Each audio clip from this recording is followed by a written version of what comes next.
Mayroong maraming rason kung bakit hindi mo pautangin ang isang tao. Narito ang ilan sa mga pangunahing dahilan.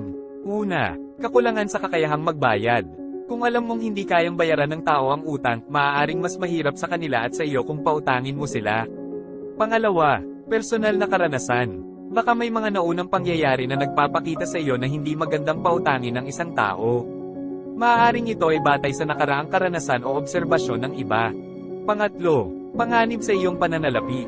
Kung ang pagpapautang ay magdudulot ng panganib sa iyong sariling pananalapi o magiging hadlang sa iyong sariling pangangailangan, maaaring maging hindi praktikal na magpautang.